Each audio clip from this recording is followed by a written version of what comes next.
Hi everybody, it's Honest John again. Well, we now have a raging epidemic of the coronavirus here in the United States.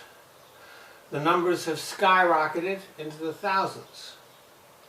And we've all learned a new phrase, social distancing. And our president has finally stopped minimizing the risk posed by the illness.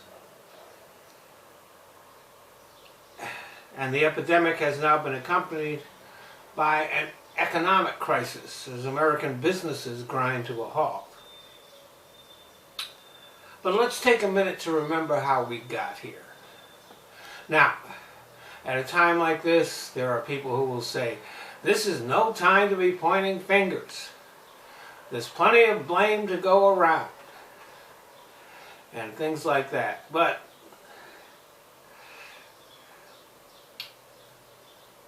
there is plenty of blame to go around, but it only in particular places. The first one is the Chinese government. Exactly how long the coronavirus existed in China can't be known. We do know that the Chinese government at first tried to cover it up, silencing their health experts and threatening them with arrest when they tried to warn their own government and the world about the threat posed by this virus.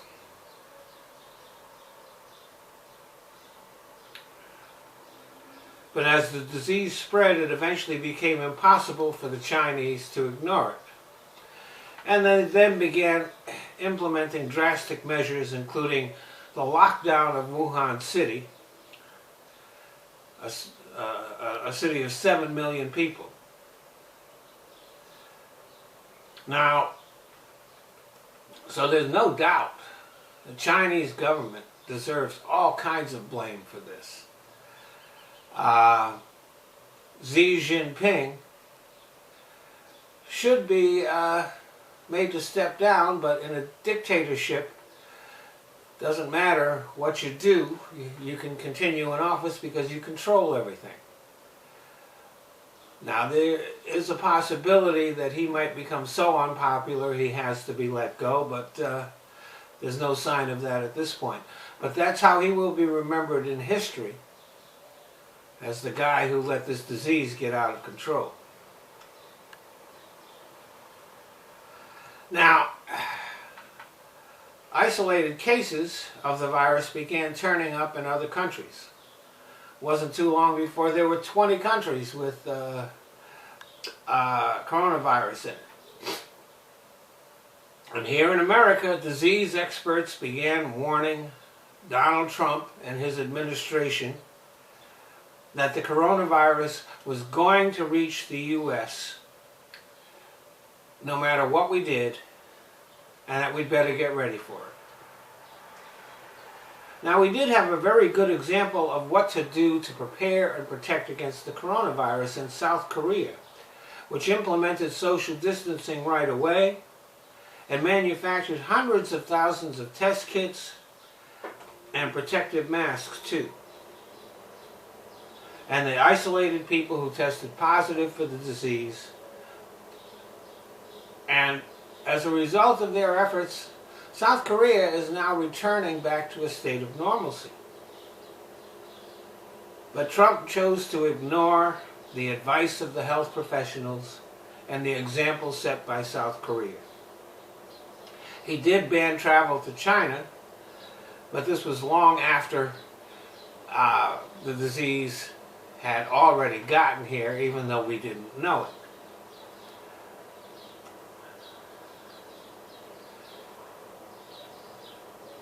And he made no effort at all to prepare this nation for the inevitable arrival of the coronavirus on our shores. And even as word came out that the coronavirus was decimating Italy, Trump did nothing. He banned travel from Europe, but did nothing else. And even left loopholes at that. Like Europe couldn't travel here, but people from England and Ireland could, even though there were documented cases in both of those places.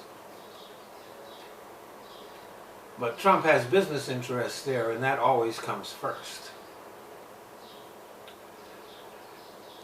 And even after cases started cropping up here in the United States, he continued to ignore and even contradict the health professionals in his administration.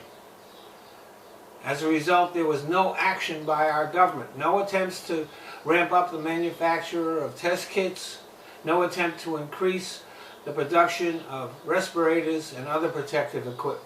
None at all. Instead, in his public statements, Trump minimized the danger of coronavirus. He even said that it was okay for people to go to work if they had symptoms of it. He insisted it was just going to go away.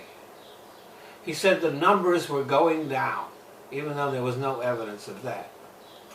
And Fox News dutifully parroted everything Trump said.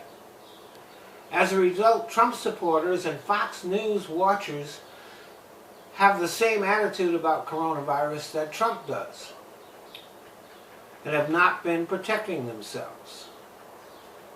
So now we find ourselves in a full-blown crisis. It wasn't until last weekend that Trump finally began to take the virus seriously. So we missed our chance, perhaps, to contain the spread of the virus when it was in relatively few places and very small outbreaks. But that chance is gone. The disease is spreading. And as governors in some states have implemented severe restrictions, like closing down theaters, casinos, any place where crowds may gather, there still are 7 states that have taken no action against the coronavirus at all. All of them are red states. That should tell you something. And in Florida yesterday, there were big crowds at the beach. It's spring break, and a whole lot of young people are down there partying like it's 1999. So no, I can't blame Trump for the virus arriving on our shores. That was going to happen anyway. But I do blame Trump for our lack of preparation. I can blame him for spreading false information about it. I can blame him for the fact that this epidemic is going to spread a lot further and last a lot longer because of his stupidity and incompetence. And not just him. Fox News shares the blame too. Thanks for listening.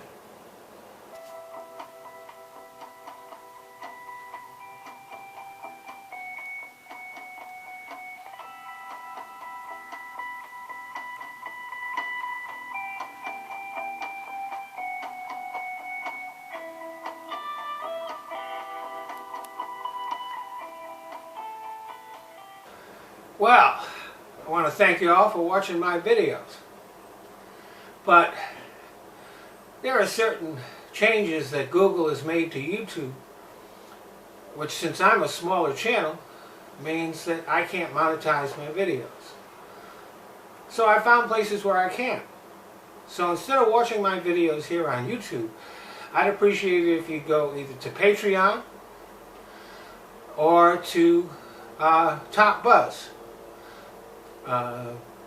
They let me monetize videos, and I don't even have to put commercials on. So, if you want to become a patron on Patreon, that's fine. If you don't, you can still watch the videos there. I've just kind of given up on YouTube. YouTube is just a place that I use so that I can put my videos in other places. So, Patreon, Top Buzz, the links are in the description box. Thanks a lot.